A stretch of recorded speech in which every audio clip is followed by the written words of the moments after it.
Okay, hello. Good morning, everybody. Can you hear me? Yes. Okay, so I'm really just going to talk a bit about BRE's Future City programs and the sorts of work that we're doing on that and the linkages that we're making within that program. So we started this journey really because we were looking at cities. We've been working for many years in the built environment, all aspects of the built environment, and typically looking at buildings themselves and the performance of buildings. But it's becoming increasingly evident that you can't disassociate buildings from their environment, and if we're going to achieve the efficiencies and improvements that we need to achieve, then we do need to look at the whole city and how it functions. So I think we're all pretty aware of the challenges. Population growth is still increasing, so projections are 8.3 billion by 2030, and much of this is going to actually move into cities. So we've now got more people living in cities than in urban areas, and the expectation is that that would increase to 80% of the global population will be in cities by 2050.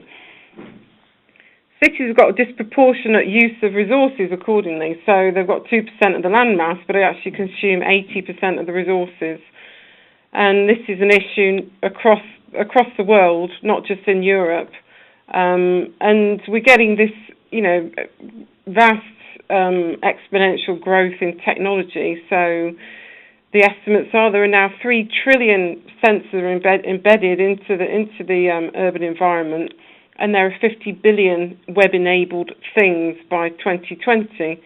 So there's lots of activity, and I think one of the issues is how is that going to be integrated and made efficient, and we've talked a lot about interoperability, and that's one of the key areas. So the question that was posed as part of this Future Cities programme was, how do we deliver and operate efficient cities of the future? And what is needed to support development of these smart cities? And through the work that we carried out initially in terms of reviewing what was currently happening and what needed to happen and where the gaps were, these are the sort of headline bullet points in terms of almost like the shopping list of what we needed, really. And it was coordinated, consistent policy objectives, because a lot of this will come from the top. The mayors and the policy makers are actually setting out how cities are managed, how they're developed, how they're regenerated. So there needs to be consistent policy objectives that guide that future growth and that future development. And then to support that, and I think, as Chris was saying, standards and codes of practice are critical, because we need to avoid having every city having a different way of doing things. So in order to enable that to happen, whilst also encouraging innovation, there needs to be some accepted standards and codes of practice that set out a standard approach for various things. And this includes the interoperability of systems. So without that standardisation, it's very unlikely that systems will be able to speak to each other and work efficiently. Then I think also, as Chris was saying, having thought of a really good idea and shown that it's technically feasible, that it now then needs to be demonstrated and validated at scale. So within the cities, or within a region, or within a nation, or across nations, that has to happen. It has to move from the lab into the real world, and by doing that, and I think we're all aware that by doing that, you then come across all the various barriers to implementation that will then need to be looked at in more detail. More research will be required to deal with those. And another key area, and actually it's becoming more important, is this understanding of how communities and how people interact with their cities, and how the physical environment affects the social environment. And I'll talk about it later, but a lot of our work now is moving towards that, the intersection of people and the built environment and city function, and how do you get this? It's almost like the triple bottom line in terms of getting the best out of that intersection. Development of innovations which span city subsystems. Again, this sort of comes back to interoperability and making sure that we're not dealing with things in silos. So thinking about, well, how do we sort out the water, but then we haven't thought that doesn't then connect through to how other resources are dealt with, such as waste or food systems. And then that leads us into the integrated supply chains for products and making sure that services are fit for purpose, they're doing what they need to do, and they're becoming as efficient as possible and as integrated with the other aspects of city services. So the programme started 2 years ago, and it's due to complete next year. So the scope is really looking at, obviously as you'd expect, we're looking at the built environment predominantly, but we're also looking at sustainable communities and resilience of those communities. And it's looking towards the future to say not only how do we improve cities, but actually how do we make sure cities are able to cope with issues of the future, so the resilience into the future. So one example is climate change. We know that we're going to start to get overheating in some parts of Europe. It's already starting actually, and how do we make sure that our built environment, our cities, are able to cope with that into the future? Improved city operation, again, there's another driver for that is the restriction on public sector spending that we've got across Europe, across the world really, and so cities have to perform better, but they've actually got less resources to have that improved operation. So the efficiencies that we can get through combining services and having better systems and improving the efficiency of resources and other aspects of the city environment is a way to achieve these improvements whilst working within the constraints of city budgets. And then lots of the work that I've seen is about new cities or new developments within cities, but actually most of the built environment in cities, in Europe in particular, is already here. So we need to have a significant focus on how do we regenerate parts of our cities and how do we regenerate our existing city infrastructure to bring in these improvements. And I think also, as we've already talked about, we can't just all be in our silos. We can't even be in the European silo. We do have to think internationally so that we can get the best out of the work that we're all doing.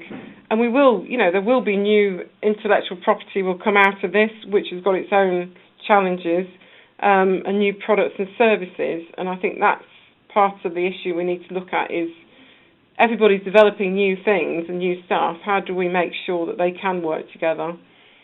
So we're very much looking at collaborations. We've got quite a big partnership at the moment. There are 70 partners in the overall program at the moment, and it's growing all the time. And part of the reason that I'm sharing with you today is that we're still looking for partners. It's not going to stop in May 2015. We want to continue and maintain and grow the program and work with other organisations to build upon the work within this program. And it's already leveraged in quite a lot of additional money through linked projects, so it's standing at about £30 million worth of collective project value at the moment. So I'm just going to talk a little bit about some of the projects that are going on at the moment, just to give you a flavour of what the programme is and the extent of the programme.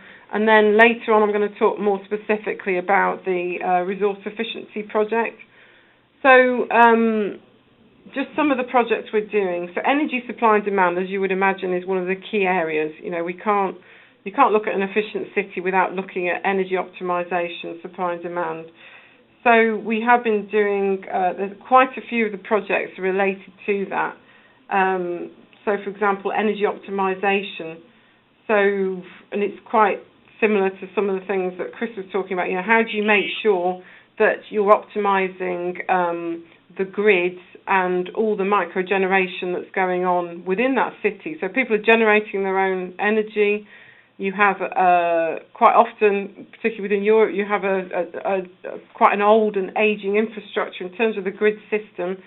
So we do need to renew a lot of that infrastructure So whilst we're doing that, we really do need to think about more sophisticated energy demand response systems. So we're doing some quite significant projects, BRE, along with Cardiff University, which are part of big European projects, to see, well, how do you have the systems in place to optimise that energy distribution, but including the energy that's being produced by people, on buildings, so microgeneration in particular. Linked to that, we've got a project looking at an imaging tool for future heat networks. So the UK has been quite lagging behind lots of the rest of Northern Europe in terms of looking at heat networks, but we're starting to catch up. So we've got quite a significant programme going on in the UK at the moment that is working with many local authorities, so that when they're regenerating parts of their cities, they're now actively looking to include heat networks within those developments. And there's about 10 pilot projects, feasibility studies going on at the moment, and the heat mapping tool basically helps those local authorities identify whether or not a particular area is suitable for heat networks or not. So it provides a feasibility tool to make those decisions. Another project that's going on is obviously within the built environment. We're doing a lot of work on BIM, building information modelling. So how do you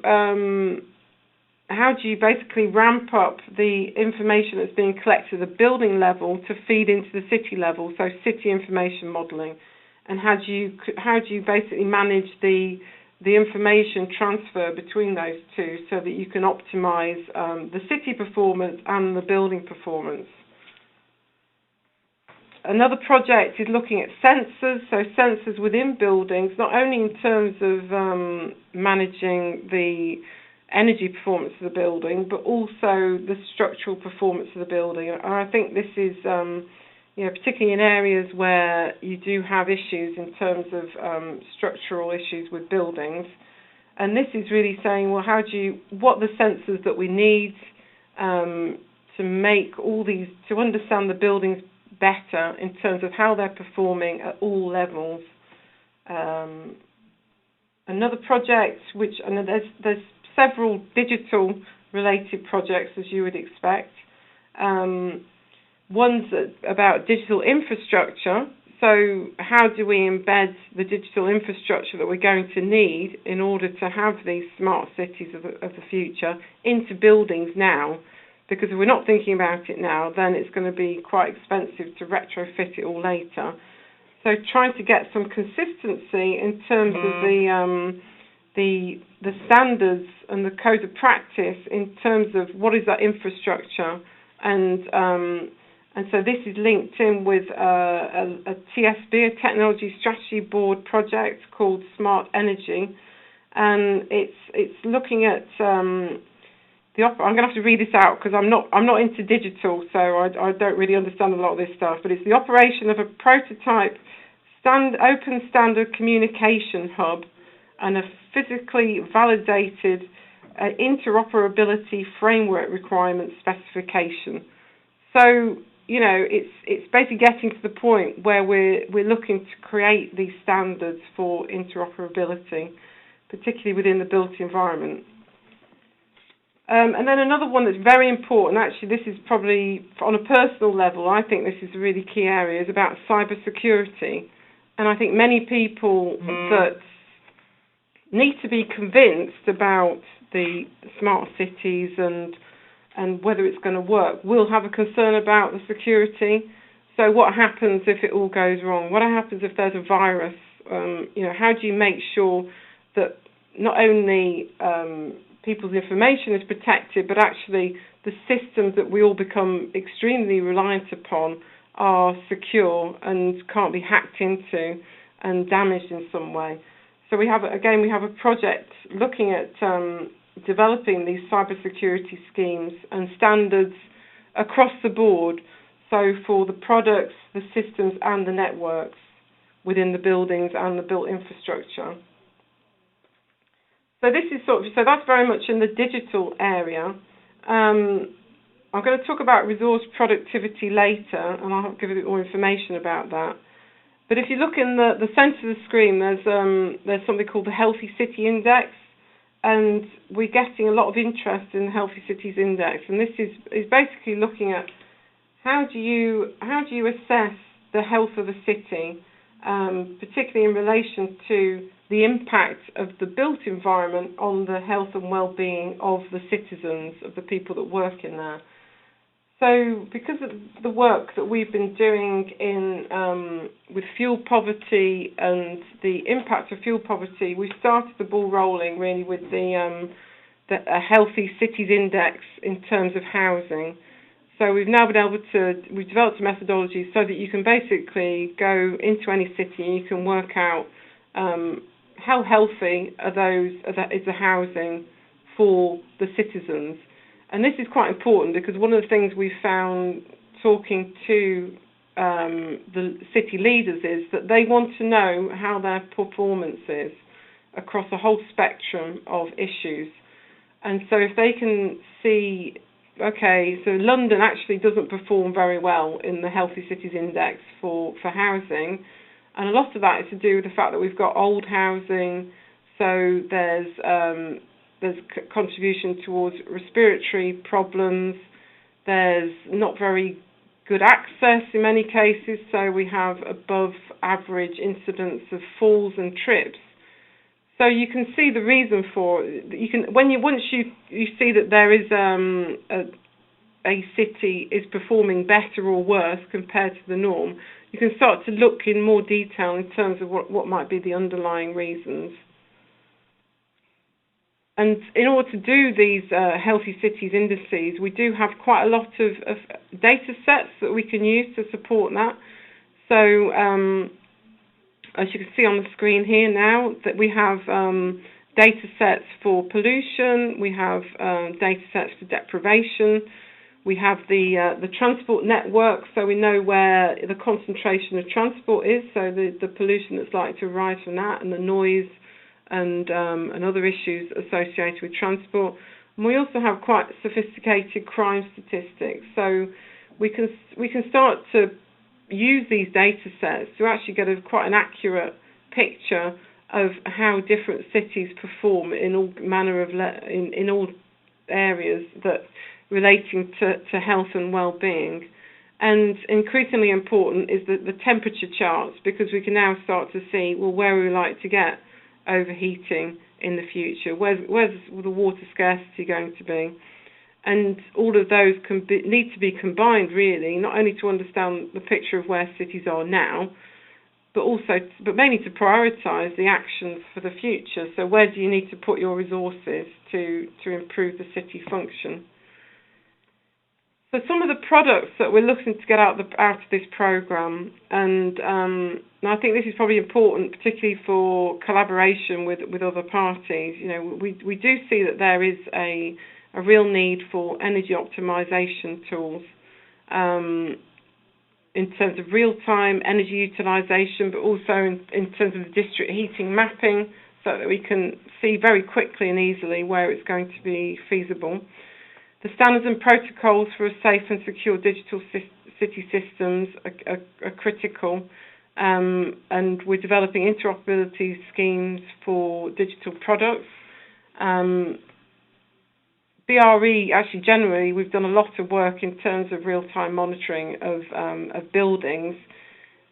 Can we transfer some of that into the city environment, obviously linking into the monitoring of the buildings?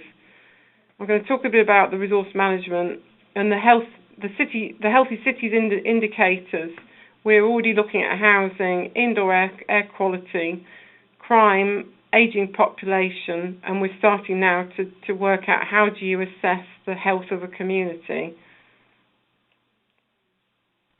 There's a very, very long list of partners here, but it's really just to show you the breadth of who needs to be involved with these sorts of projects, really, to make sure that the research is actually going to lead to something that's useful for those people within cities and city functions that are in a position to implement it. So you've got the obvious people like the government departments and the city councils. So we're working with many of the future city demonstrators in the UK. Public sector, as you would expect, the hospitals are quite keen to look at all the health and well-being issues and understand where they need to prioritise their investments into the future. But also the police, they're very much up to speed with how to use data to manage their resources, and they recognise that actually there's a lot more that they can do in that space once they can get access to the data in a usable form.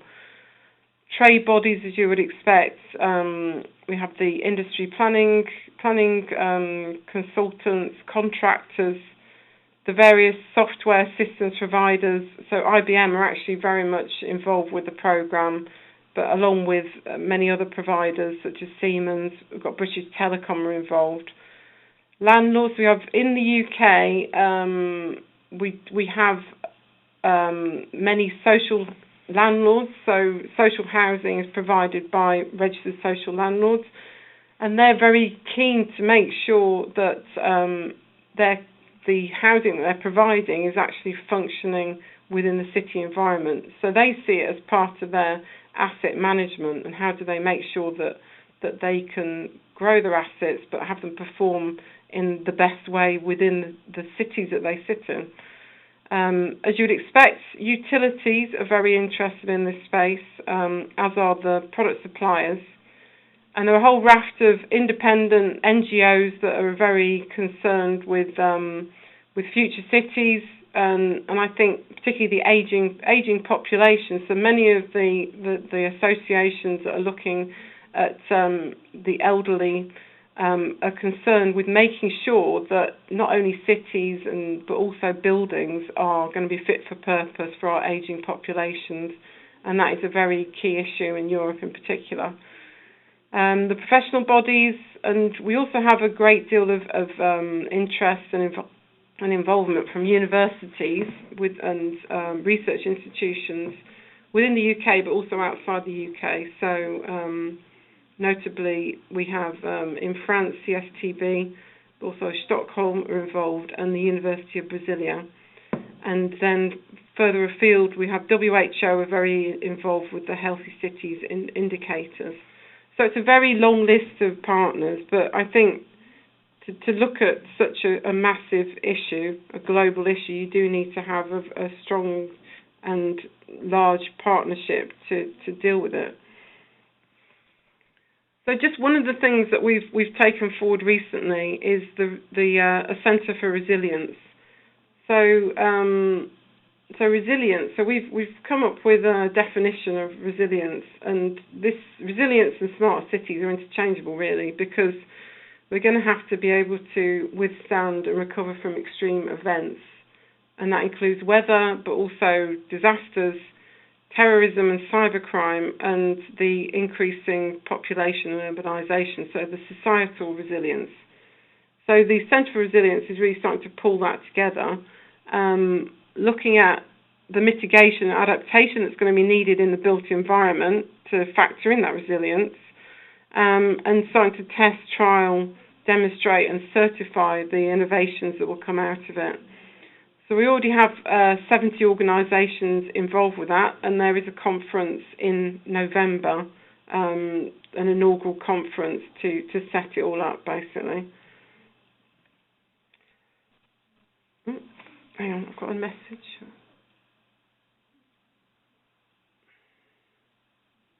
Oh, okay, sorry. Okay, so I'm just going to finish up with an example of one of the projects, because I think it makes it a bit more interesting if you can talk about a specific project. So this is looking at city-scale resource productivity. So how do you look at the most efficient use of resources within a city? So from the economic perspective, the social and the environmental perspective. So in doing this project, we focused on a UK city. It's not really a city, it's a big town called Watford, which is the one that BRE is located in, and Brasilia. So we've been doing a series of workshops in Brasilia as we've been doing the project.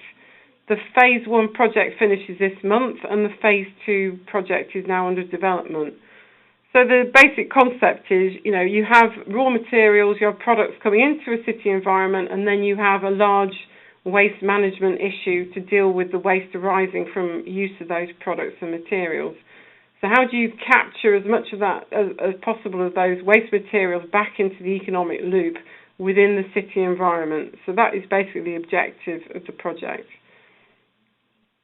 So we looked at the UK versus Brazil, and actually there's a lot of similarity in terms of things like poverty. We have 17% fuel poverty, but obviously in Brazil you have 21% below the poverty line.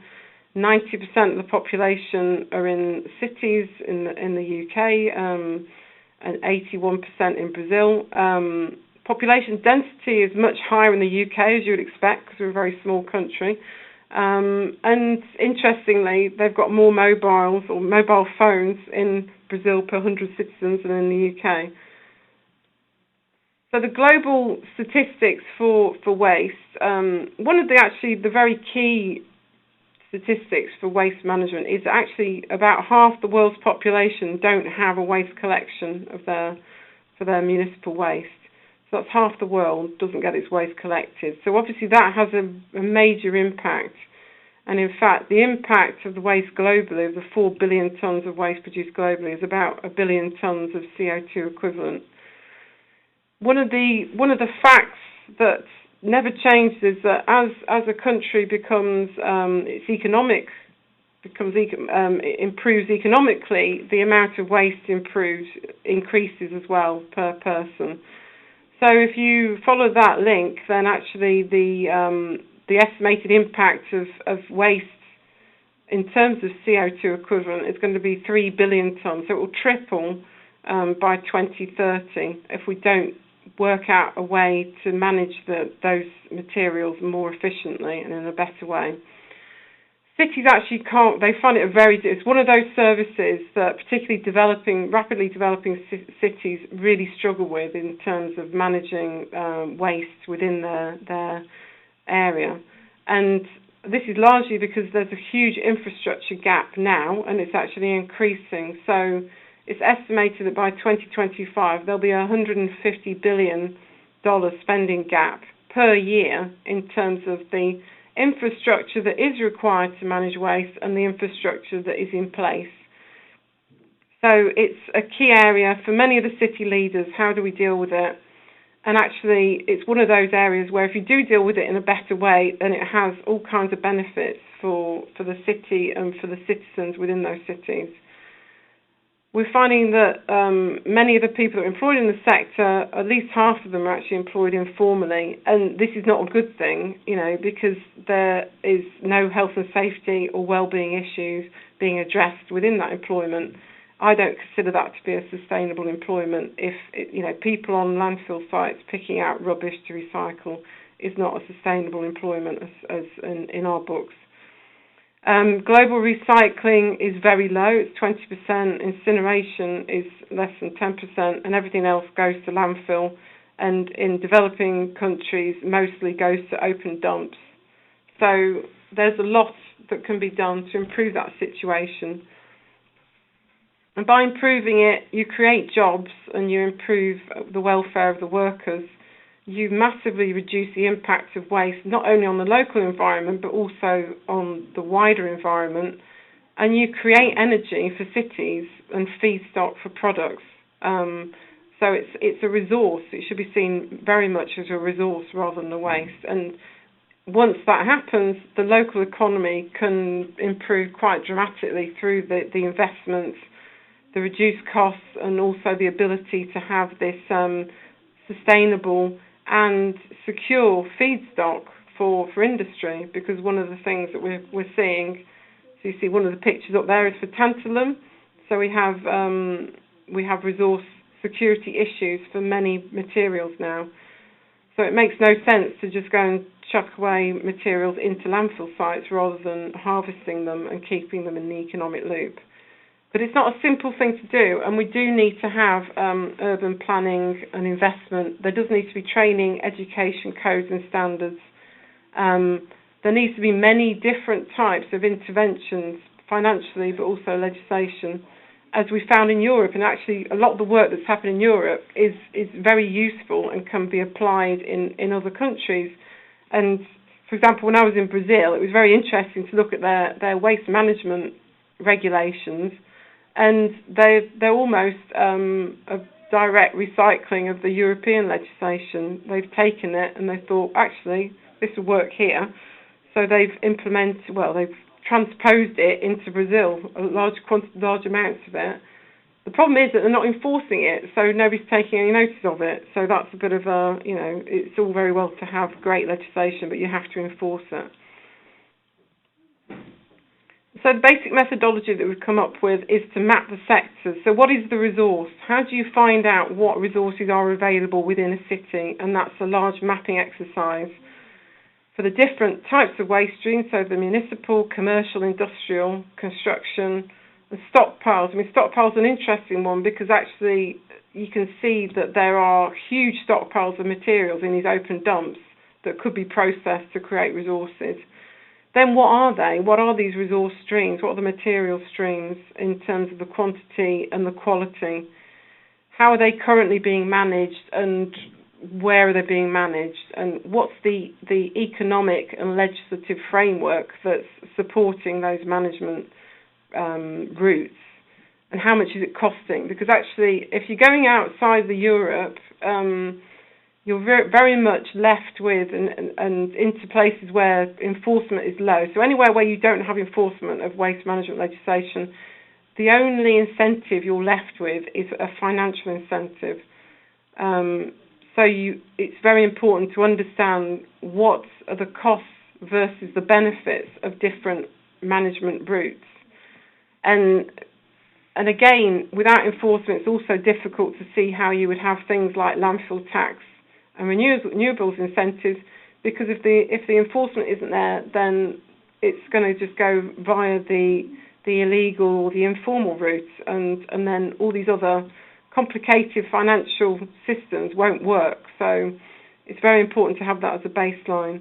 But what we're doing is we're working out what the benefits. If you implemented changes, what would be the benefits at a social level, an economic level, and an environmental level.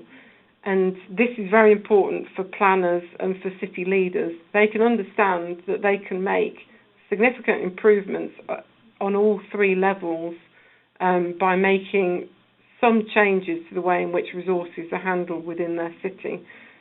And we're starting to see it. So we're at the process where we've got some examples, and we're going to take that forward in Brazil in the next few months.